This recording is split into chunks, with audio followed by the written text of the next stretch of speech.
अस्सलाम मेरा नुमान आप देख रहे हैं TechHoz, जिसके अंदर हम लोग डिस्कस करते हैं पाकिस्तान और दुनिया भर छाने वाली टेक न्यूज़ और अपडेट्स को। सबसे पहले तैयार है हम रेडी सॉरी कल पता नहीं हमने Redmi Note 9 Pro की जगह 10 Pro को क्या दिया हुआ, तो गलतियाँ शलती होती रहती हैं, इग्नोर किया करें। आजकल रोज़े चल रहे हैं और एनर्जी लेवल वैसे भी लो होता है और माइंड भी ठीक तरह से प्रोसेस नहीं कर रहा होता चीज़ों को, तो उम्मीद है कि आप लोग इसको कंपनसेट कर लेंगे। वैसे मैंने पिक्चर्स भी लगाई हुई थी साथ में, तो आपको आइडिया हो गया होगा हम लोग किस चीज़ के बारे में बात करें आज की पहली अपडेट की, जो कि काफ़ी ज़्यादा इंटरेस्टिंग आ रही है। अभी रिसेंटली एक्सपोर्ट ने एक स्टडी की है जिसके अंदर उन लोगों ने ये बताया कि जो टीनेजर्स होते हैं उनको किसी किस्म का कोई भी मेंटल इफेक्ट नहीं होता अगर वो लोग टेक्नोलॉजी को यूज़ करते हैं या फिर सोशल मीडिया वगैरह को यूज़ करते हैं। उन लोगों ने तकरीबन 4,03,000 बच्चों का, जिनकी एजेस 10 साल से लेकर 15 साल के दरमियान में थी, 27 साल तक एक टेस्ट किया, जिसके अंदर उन लोगों ने इसी चीज़ को टेस्ट किया कि अगर वो सोशल मीडिया को यूज़ करते हैं और मोबाइल्स को यूज़ करते हैं। वैसे मुझे एक चीज़ की समझ नहीं आ रही कि 27 साल पहले अगर हम लोग पीछे चले जाते हैं तो ना तो सोशल मीडिया था इतना और ना ही इतने कोई ज़्यादा खास मोबाइल थे, तो उन लोगों ने पता नहीं किस चीज़ के ऊपर स्टडी को स्टार्ट कर दिया हुआ था। उन्होंने कहा कि किसी किस्म का कोई भी डिप्रेशन नहीं होता या फिर जो सुसाइडल टेंडेंसीज होती हैं और बिहेवियरल प्रॉब्लम्स आप लोगों को देखने को नहीं मिलती। इन लोगों ने टीवी को भी इंक्लूड किया था। वैसे इतने साल अगर हम लोग पीछे चले जाते हैं तो हमारे जो टीवी आते थे वो भी फारग से ही होते थे, तो मुझे इस रिपोर्ट के ऊपर इतना खास ज़्यादा यकीन नहीं है, क्योंकि अगर हम लोग पिछले 10 सालों को देख लेते हैं तो पिछले 10 सालों के अंदर जितनी ज़्यादा तेज़ी के साथ हमारी टेक्नोलॉजी और सोशल मीडिया चेंज हुआ है, इस स्टडी को दोबारा करना चाहिए। क्योंकि मुझे पर्सनली तौर पर लगता है कि सोशल मीडिया आपके लिए थोड़ा बहुत मेंटल प्रॉब्लम जो है ना उसको क्रिएट करता ही है डेफिनेटली। आप लोग क्या इस चीज़ के बारे में सोचते हो, नीचे कमेंट्स के अंदर लाजमी तौर पर बताइएगा। बात करें अगली अपडेट की, जो कि आ रही है सैमसंग के रिलेटेड, तो अभी रिसेंटली लेट्स गो डिजिटल ने सैमसंग गैलेक्सी Z Flip 3 के जो रेंडर्स थे वो तैयार कर ली मैं, आप लोग यहाँ पर देख सकते हो। भाई मेरे लिए तो लव एट फर्स्ट साइट था, काफ़ी प्यारा डिज़ाइन है और जो कलर्स इन लोगों ने चूज़ किए हैं वो भी काफ़ी ज़्यादा कमाल के हैं। आप लोग नीचे कमेंट्स के अंदर बताओ कि आप लोगों को इनमें से कौन सा कलर सबसे ज़्यादा अच्छा लग रहा है। वैसे मैं भी अभी तक डिसाइड नहीं कर पाया कि मुझे कौन सा ज़्यादा अच्छा लग रहा है, मैं भी कंफ्यूज सा ही चल रहा हूँ।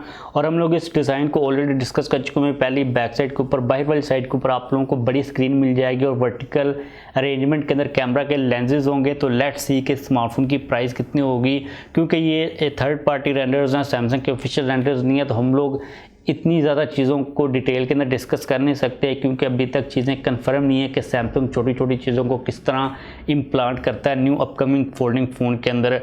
बात करें अगली अपडेट की, जो कि आ रही है फेसबुक और इंस्टाग्राम के रिलेटेड, तो भाई फेसबुक और इंस्टाग्राम ने iOS यूज़र्स को अब धमकियां देना स्टार्ट कर दी हुई हैं कि अगर आप लोगों ने हमें ट्रैकिंग का ऑप्शन ना दिया, क्योंकि अभी रिसेंटली iOS 14 के अंदर एप्पल ने ये चीज़ परमानेंट कर दी हुई है किसी भी एप्लीकेशन के लिए या फिर किसी भी वेबसाइट के लिए, कि उसने लोगों से पूछना है कि क्या वो लोगों का डाटा ट्रैक कर पाएँ या फिर ना कर पाएँ। अगर लोग अलाउ करते हैं तो वो तभी सारी चीज़ों को ट्रैक कर सकते हैं। तो जिन लोगों ने iOS 14 के ऊपर अपडेट किया, जब उन लोगों ने फेसबुक या फिर इंस्टाग्राम को ओपन किया, तो वहाँ पर फेसबुक और इंस्टाग्राम एक ही कंपनी है, लोगों को कन्विंस करने की कोशिश कर रहे हैं कि आप लोग हमें अलाउ करें।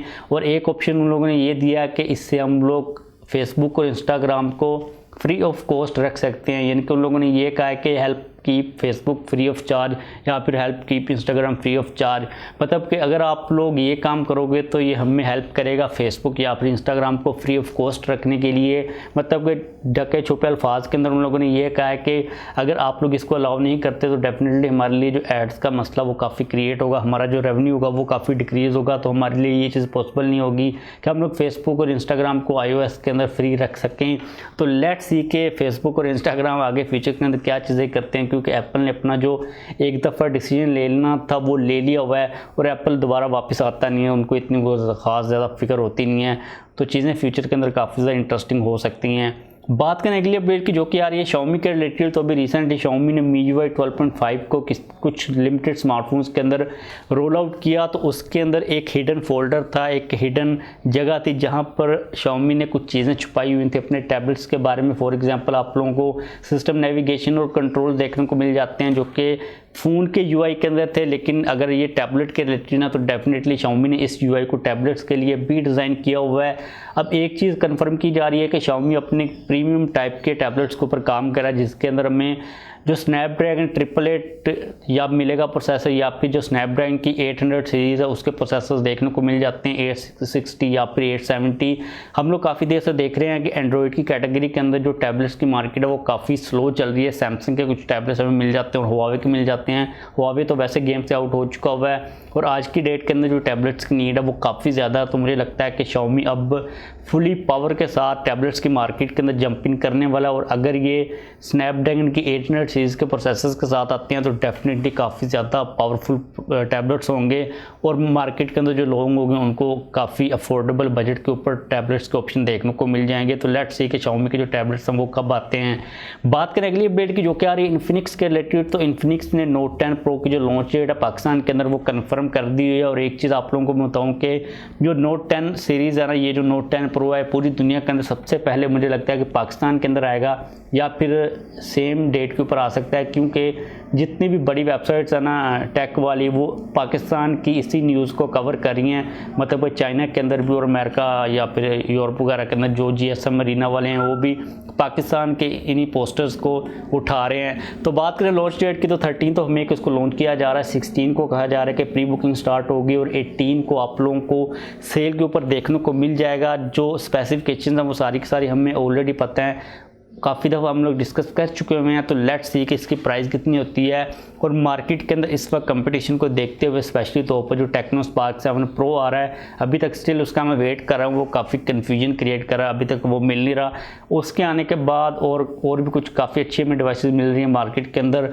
तो ये वाली जो डिवाइस है ये कहाँ पर स्टैंड करती है मार्केट के अंदर कंपटीशन के अकॉर्डिंगली, इन्फिनिक्स इसको इंट्रोड्यूस करवा पाता है या फिर नहीं करवा पाता, क्योंकि ये चीज़ काफ़ी इंपॉर्टेंट है। बात करें अगली अपडेट की जो कि आ रही है सैमसंग के रिलेटेड, तो सैमसंग बहुत जल्द F22 को इंडिया के अंदर इंट्रोड्यूस करवाने वाला। इट मीन्स कि F22 पाकिस्तान के अंदर A22 के नाम से या फिर M22 के नाम से रीब्रांड होकर आप लोगों को देखने को मिल जाएगा। और ये चीज़ कही जा रही है कि इसके अंदर आप लोगों को 2 वेरिएंट्स मिलेंगे, एक 4G वाला होगा और दूसरा 5G वाला होगा। जो 5G वाला होगा वो Dimensity 700 के प्रोसेसर के साथ आएगा। इसके अलावा कुछ रेंडर्स भी आ रहे हैं सामने, आप लोग यहाँ पर देख सकते हो। फ्रंट के ऊपर में नोच मिलेगी, बैक साइड के ऊपर स्क्वायर कैमरा का मॉड्यूल होगा जिसके अंदर कैमरा के लेंसेज होंगे, मतलब कि बेसिक सा डिज़ाइन मिलेगा। तो लेट्स सी कि ये कब आता है, और अगर ये 5G के साथ आता है तो आई थिंक के सैमसंग की तरफ से ये सबसे चीपेस्ट 5G फ़ोन हो सकता है। और आहिस्ता आहिस्ता पाकिस्तान के अंदर भी अब 5G फ़ोन्स आना स्टार्ट हो रहे हैं। बहुत जल्द आप लोगों को पाकिस्तान के अंदर भी एक ब्रांड की तरफ से 5G फ़ोन लॉन्च होता हुआ नज़र आएगा बजट कैटेगरी के अंदर। तो आप लोग आइडिया लगाएं कि किस ब्रांड की तरफ से हो सकता है, और उसकी प्राइस भी आपको आई थिंक काफ़ी कम अफोर्डेबल ही देखने को मिलेगी। बात करें अगली बिल्ड की जो कि अगेन काफ़ी इंटरेस्टिंग आ रही है हुआवे के रिलेटेड, तो अभी रिसेंटली हुआवे मेट 40 प्रो की एक वीडियो सामने आई है जिसके अंदर HarmonyOS चल रहा है और हमें काफ़ी हद तक उसकी जो फर्स्ट क्लियर लुक है वो मिल चुकी हुई है। अगर हम लोग इसको एज अ नॉर्मल देखते हैं ना तो मुझे पर्सनली तौर पर ये एप्पल की iOS और एंड्रॉयड का एक कम्बिनेशन नज़र आया था, यानी कि iOS और एंड्रॉयड को आपस में मिलाकर हुआवे वालों ने HarmonyOS को तैयार कर लिया हुआ है, क्योंकि इसके अंदर आप लोगों को जो आइकॉन्स मिल रहे हैं और जो विजेट्स मिल रहे हैं वो काफ़ी हद तक इंस्पायर्ड है iOS 14 के साथ, और इसके अंदर जो जेस्चर्स और कंट्रोल्स हैं वो काफ़ी हद तक एंड्रॉयड के साथ मिल रहे हैं। अब ये वाली वीडियो चाइनीज़ के अंदर है इसलिए इतनी वो खास ज़्यादा समझ नहीं आई, सिर्फ 2 चीज़ों की मुझे समझ आई है। पहली चीज़ ये है कि जब आप लोग टॉप राइट कॉर्नर से इसको स्वाइप डाउन करोगे तो आप लोगों को कंट्रोल पैनल देखने को मिल जाएगा, और जब आप लोग टॉप लेफ्ट कॉर्नर से इसको स्वाइप डाउन करोगे तो आप लोगों को सर्च का ऑप्शन देखने को मिल जाएगा। ओवरऑल जो UI है वो काफ़ी हद तक आप लोगों को ऑप्टिमाइज नज़र आ रहा है, मतलब कि जो HarmonyOS है वो काफ़ी ज़्यादा तेज़ लग रहा है, जो इसके अंदर एनिमेशंस हैं और जो कंट्रोल्स हैं वो काफ़ी ज़्यादा स्मूथली चल रहे हैं। तो लेट्स सी इसको हुआवे कब रोल आउट करता है पब्लिक के लिए। वैसे एक्सपेक्टेडली नेक्स्ट मंथ तक हुआवे का प्लान है कि इसको जो बड़ी फ्लैगशिप डिवाइसेस हैं हुआवे की उसके अंदर हुआवे इंट्रोड्यूस करवा दे। और एक चीज़ ये भी कही जा रही है कि ये जो इस वक्त वर्जन चल रहा है ना HarmonyOS का, इसके अंदर आप लोगों को एंड्रॉयड की एप्लीकेशंस की सारी सपोर्ट देखने को मिल जाएगी। और ये चीज़ हम लोग ऑलरेडी डिस्कस कर चुके हुए हैं कि इसकी जो बेस है, जिस चीज़ के ऊपर इसको रखा गया है, इसका जो कोर है वो एंड्रॉयड ही है। ओपन सोर्स जो वर्जन है हुआवे ने इसको स्क्रैच से तैयार नहीं किया, तो काफ़ी हद तक इस चीज़ के चांसेस हैं कि अगर फ्यूचर के अंदर हुआवे के ऊपर ये जो बैन चैन का ख़त्म होता है सीन, तो हुआवे अपडेट के थ्रू इसी ऑपरेटिंग सिस्टम को एंड्रॉयड के ऊपर दोबारा शिफ्ट कर देगा। मतलब कि हुआवे ने बेसिकली अपना एक UI ही तैयार किया हुआ है दोबारा से लोगों को थोड़ा सा मिमिक वगैरह करने के लिए। अभी हम लोग कोई भी चीज़ कंफर्म नहीं कह सकते क्योंकि अभी तक ये पब्लिक के अंदर आया नहीं है। जब पब्लिक के अंदर आएगा इसको थोड़ा सा डिकोड किया जाएगा, सारी इसकी सारी डिटेल्स तब भी हमारे पास सामने आएंगी। बात करने के लिए अपडेट की जो कि यहाँ पर आ रही है रेडमी के रिलेटेड, तो भाई रेडमी K40 का जो गेमिंग एडिशन है जिसको पोको F3 GT भी कहा जा रहा है, उसको बहुत जल्द ग्लोबल मार्केट के अंदर लेके आने वाला है क्योंकि अभी रिसेंटली वो गूगल प्ले कंसोल के ऊपर लिस्ट हुआ है। और जब डिवाइस कोई भी गूगल प्ले कंसोल के ऊपर लिस्ट होती है तो इसका मतलब ये होता है कि वो वाली डिवाइस ग्लोबल मार्केट के अंदर आने वाली है, क्योंकि ये जो प्ले कंसोल वाली लिस्टिंग है ये ग्लोबल मार्केट के लिए ही होती है और बहुत जल्द आने वाली है। और गूगल प्ले कंसोल के ऊपर जो स्पेसिफिकेशंस शो अप हो रही हैं वो सारी की सारी वही हैं जो कि ऑलरेडी चाइनीज़ मार्केट के अंदर हुआवे कहाँ से आ रहा माइंड के अंदर रेडमी ने इंट्रोड्यूस करवा दी है, मतलब कि सारी की सारी स्पेसिफिकेशंस वही मेंशन की जा रही हैं। तो लेट्स सी ये पाकिस्तान के अंदर कब आता है, पाकिस्तान के अंदर ये किस नाम के साथ आता है। वैसे मुझे भी पर्सनली तौर पर लगता है कि ये पोको की ब्रांडिंग के साथ ही आएगा पाकिस्तान के अंदर, क्योंकि जब आप लोगों ने ज़्यादा एग्रेसिव जाना होता है ना, मतलब कि आप लोगों से मुराद शाओमी ने, तो वो पोको की ब्रांडिंग के अंदर ही आता है क्योंकि पोको का एक एम ये है कि उन लोगों ने सबसे एग्रेसिवली जाना है। और मुझे लगता है कि ये वाला जो गेमिंग फ़ोन होगा ये भी काफ़ी एग्रेसिव आएगा, इसलिए ये पोको की ब्रांडिंग के साथ आएगा। और देखते हैं कि इसकी प्राइस कितनी होती है। वैसे अगर हम लोग चाइनीज़ करेंसी से भी कन्वर्ट करते हैं तो काफ़ी एग्रेसिव प्राइस इसकी ऑलरेडी बन रही है। बात करें अगली अपडेट की जो कि अगेन शाओमी के रिलेटेड आ रही है, तो आप में से काफ़ी ज़्यादा लोग अभी तक MiUi 12.5 का वेट कर रहे हो, लेकिन एक चीज़ ये कही जा रही है कि Huawei 25 जून को MiUi 13 को इंट्रोड्यूस करवाने वाला, तो मे भी आप लोगों को MiUi 12 से डायरेक्टली तौर पर MiUi 13 की अपडेट ही देखने को मिल जाए। लेकिन अगर आप लोग Redmi Note 8 यूज़ कर रहे हो या फिर Redmi Note 8 तो मैंने कह दिया है सिंपल जो है, मतलब कि Redmi 8 सीरीज़ का कोई फ़ोन यूज़ कर रहे हो या फिर Note 8 का कोई यूज़ कर रहे हो, तो आप लोगों को MiUi जो 13 है उसकी अपडेट देखने को नहीं मिलेगी। इसके अलावा अगर आप लोग Mi 9 या फिर Mi Mix 3 वगैरह को यूज़ कर रहे हो तो उसके अंदर भी अपडेट नहीं आएगी। अभी तक ये जो चीज़ें ये कंफर्म नहीं की गई Xiaomi की तरफ से, लेकिन जो न्यूज़ लीक्स और रूमर्स आ रहे हैं वो यही सजेस्ट कर रहे हैं कि भाई 25 जून को इंट्रोड्यूस करवा दिया जाएगा और Redmi 8 सीरीज़ से ऊपर ही आप लोगों को अपडेट देखने को मिलेगी।